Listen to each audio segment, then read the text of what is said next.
Hello and welcome to Mark in the Park, the program by Urbana Park District where we let you know what's going on in your parks and programs in the area. Remember, at Urbana Park District, you belong here. I'm joined today by Kara Dudek, Park Planner for the Urbana Park District. How are you today? I'm doing well. How are you? We're doing great, and we are going to talk Crystal Lake Park, and there's some exciting things going on. Absolutely. So Crystal Lake Park is our founding park. So our oldest park since 1907, it's been part of the park district. And just over time, parks go through a cycle where they sort of need to be rehabbed and update things like just the infrastructure or the playgrounds, things like that. And that's where we're at. But since it's such a big park and such as our oldest park, it's had a lot of public input in it too, and there's a lot coming on the horizon. And you talk about the public input. You've had a chance to hear from people in various formats about what they want to see at Crystal Lake Park.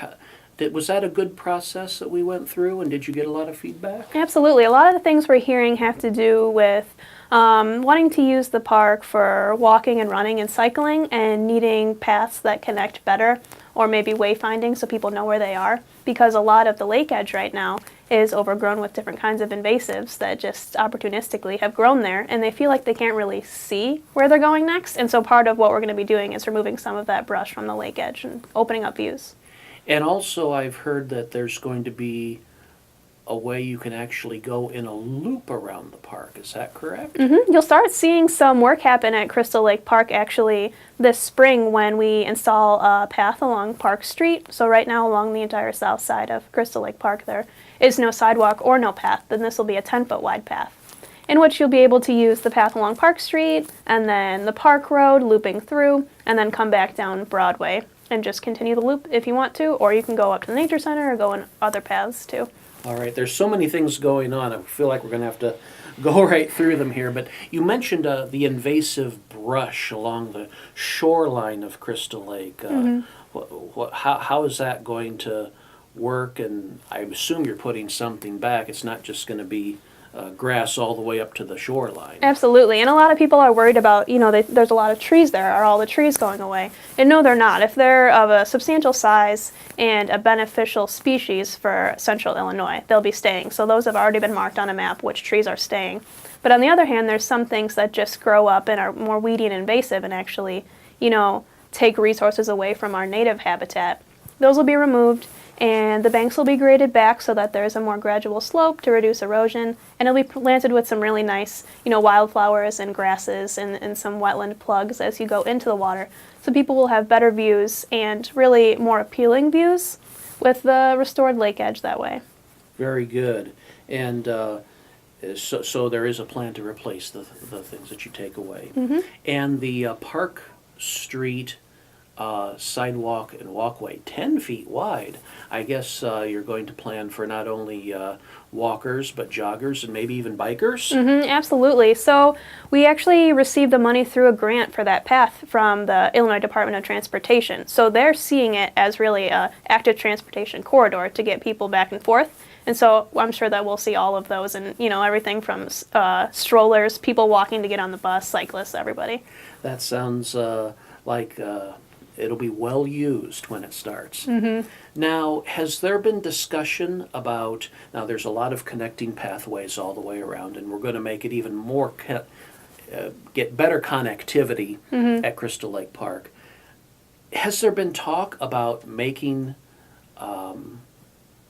there be no cars there or just one-way traffic in Crystal Lake Park? Yeah, so we know that driving through Crystal Lake Park and seeing the different seasons is a form of recreation for some people, so we would never take away vehicular traffic completely. So you can still drive it no matter what. Yeah, and in the future, once we do some of these path upgrades and things, we've had a public meeting for some input, and we're looking at potentially having one side of the street be for vehicles which are traveling very slowly, something like 10 miles per hour through the park, and the other for those that are walking, running, cyclists, because we see that a lot of people are already using the park road for that. They're already walking on it or walking their dogs and things like that. So why not make it established and safer and just a better situation for everyone? That won't be happening in the next year or two. It's a longer term plan, but that's something that's being planned for.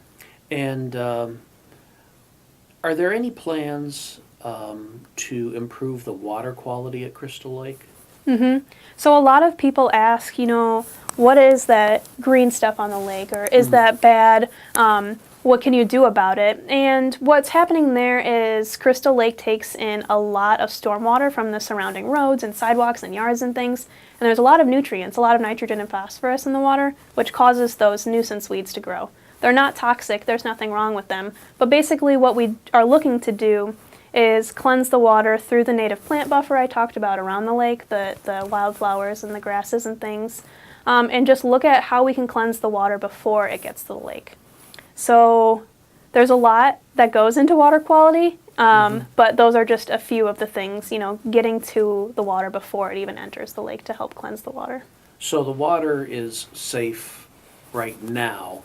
It just sometimes looks a little murky.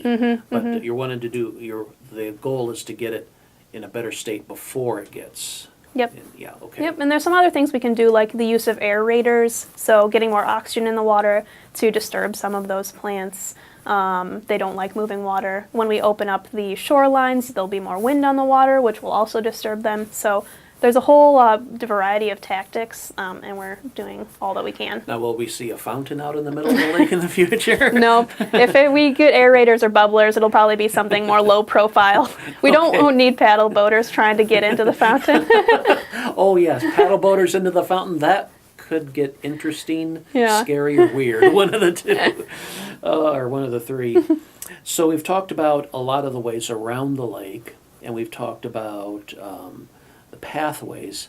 But what other infrastructure or recreational upgrades are we looking for Crystal Lake? Yeah, so part of when we get rid of some of the invasives along the shoreline, we'll be putting back ways in which people can get to the water and sort of experience what we call the water's edge moments. So you're down below, you're close to the water, you can be reading or fishing or just enjoying, but it'll be stone outcroppings stepped down to the water, some of which will of course be accessible so that anyone can make it down there. We'll have a new accessible boat dock with kayak launch, because right now we don't have a good way for kayaks to launch in Crystal Lake. And just lots of ways that we, capitalize on Crystal Lake being the only public lake in Urbana for people to recreate.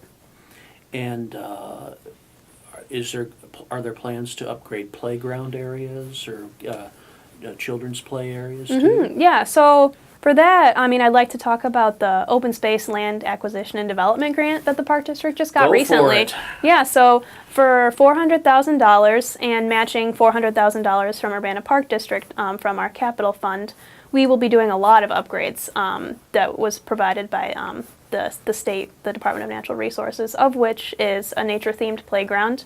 But really the project focuses on not just kids, but all generations and different ways of recreating. So not just active, maybe passive. We're going to have some concrete game tables, so it'll have, a checkerboard on it.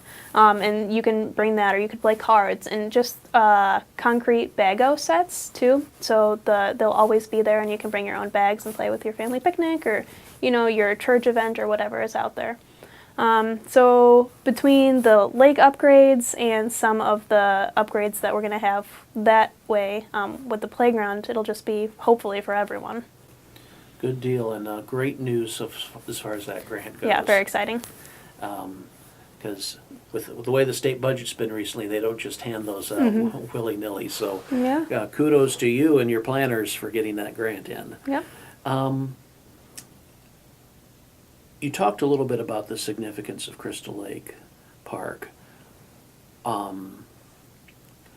What do you hope? What is your grand vision? Some people walk out there in 5 years. What do you hope they see? What do you hope they can do? What do you envision Crystal Lake Park in the future? Definitely more open and more view sheds so people can see it from further away and sort of welcome more people in, because right now it seems a little closed off with just how grown up the lake edge is with all the invasives.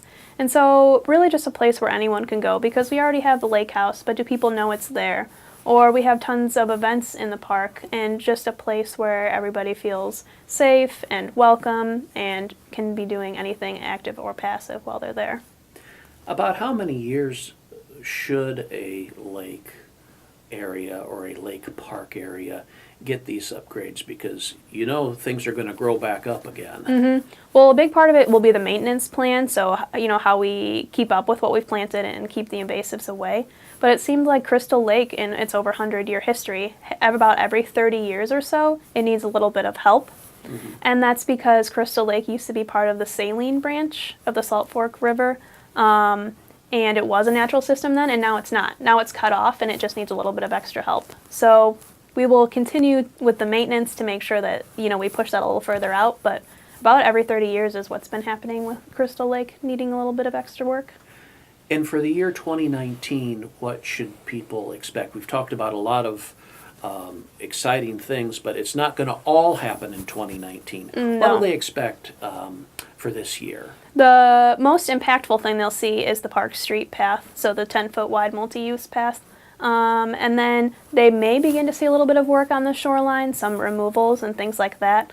But we expect that a lot of the major construction will look 2020. 2020 for the major shoreline clearing and construction and or the replanting of things. Yep, so long as the weather cooperates. Boy, that's the big thing right there. And we talked about maybe the one-way. That would be at the very end of the project. So maybe 2020, late 2020, early 2021, or even further I'd out? say even further. So 'cause there's a lot of things happening, and we sort of need to see how things settle and how things are working, and see if we need to, reassess with the public or with our engineers changes on that. So I bet that could even be more 5 years or more off. And if you plan on more changes to Crystal Lake Park, I'm sure you will look to our patrons and the citizens and residents of the Park District area for more input. Oh yeah, absolutely. It's a big part of any planning project, because you can't just, think you know what people want and then do it, and then it ends up not actually serving any needs. And it seems like the public has been engaged with this. Yep. Very good. Very good. Well, let's hope for some nice warm weather. Let's hope for some construction-friendly weather, and look for big, exciting changes at the park. And I think, Kara, we're going to have you back for more updates and see what people can look forward to as, again, this oldest and grandest jewel of Urbana Park District gets ready to move forward. Thank you, Kara. Thank you. Kara Dudek, Park Planner for Urbana Park District, has been our guest today on Mark in the Park, talking about the very exciting changes coming to Crystal Lake Park to help you enjoy the park better. Again, Crystal Lake Park, one of the jewels of Urbana Park District. We hope you can get out and see all the fun changes that are going to take place this year and in the coming years. Again, thank you for joining us on today's Mark in the Park. Remember, at Urbana Park District, you belong here. Have a good day.